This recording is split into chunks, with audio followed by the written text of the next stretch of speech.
Congratulations and welcome back. This is Thank great you. because this is becoming almost a yearly thing for you coming to Toronto, and we like that. Oh, good. Yeah, no, I've been here now 3 years in a row, I think, which has been really nice.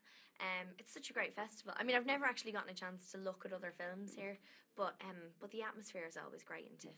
Well, we love having you here, and you give us great stuff, that's for sure. Now, you. this character, wow, a little different from what we've Little seen bit. you do. What was your reaction? You read the script and you went, ooh, this is a juicy one. Yeah, well, exactly that. I read it and I thought, oh, this is great. I get to play a bit of a bitch.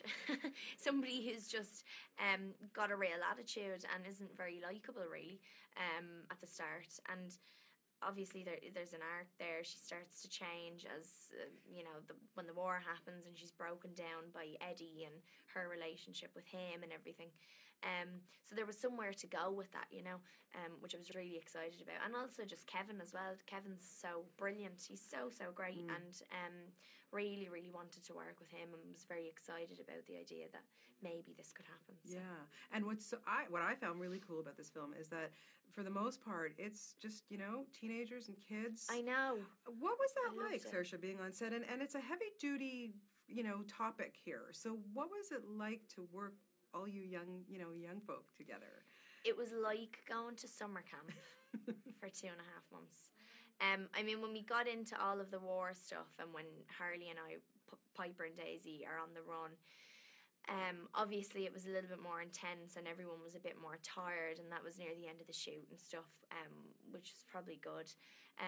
But still, we had such a great crew. Like, we had a really brilliant crew who were all fantastic, and the cast became really close. I mean, it was the first time ever that I've done a film where I was just with people my own age, and I was actually one of the older people there.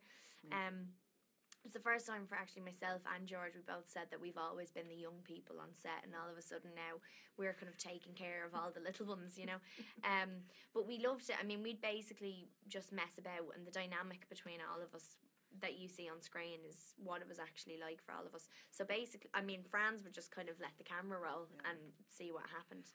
So it was a lovely atmosphere, and everyone became very close. That's good. And like I said, like a family, and you kept each other, lightened it up in between takes and things like that. Yeah, it was always like, because we were friends, and everything was very real and natural for us. Yeah.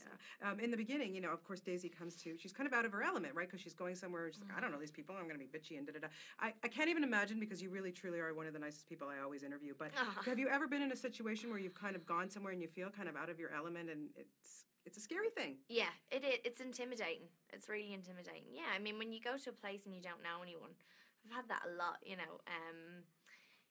I mean, you get that just from, like, if you've been away for a while and then you come back, and things are slightly different because people move on and people kind of get on with their life, and so yeah, you get that all the time. But with her, I think because she's quite insecure about herself, she takes it to the next level with the whole defence thing, and really won't let anyone in, But somehow Eddie is able to break through. Yeah, it's great performances. I really enjoyed this. I have to ask you, because one of the upcoming projects that you're going to be in is How to Catch a Rat Monster, and just How to Catch a Monster. How to Catch a. Okay, but I they've play changed rat. it. All right, we should change it to that. Yeah, don't you think that's cool? Okay, Ryan, did you hear that, Ryan? Yeah, change it. But Ryan Gosling, our Canadian guy, like, I just wanted to know what your first meeting was like with him, and just meeting him and to work with that guy. Yeah, you guys must be really proud of him. He's from Toronto, isn't he? I didn't know he's from Toronto. I actually met Ryan years and years ago because we were going to do a film together. He was going to play my dad. And so we met when I was about 12 years old. And I absolutely loved him, and he was so cool and fun to be around. And he had George's dog, and it was brilliant. So I was really excited when this came up, and he wanted me to be in it and stuff, and that was really nice. He's great. I mean, as a director, he's very humble but very self-assured.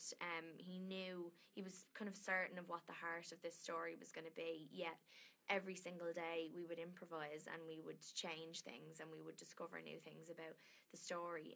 So you really didn't know what was going to happen every day with this film, which kept it all very natural and very kind of fresh. And for him to have that much confidence in this story to do that, I thought was amazing. Well, good stuff. You're so fantastic. Love talking to you. Please come back next year. You have to keep it coming. Well, maybe okay? we have to catch a monster. Oh, for sure.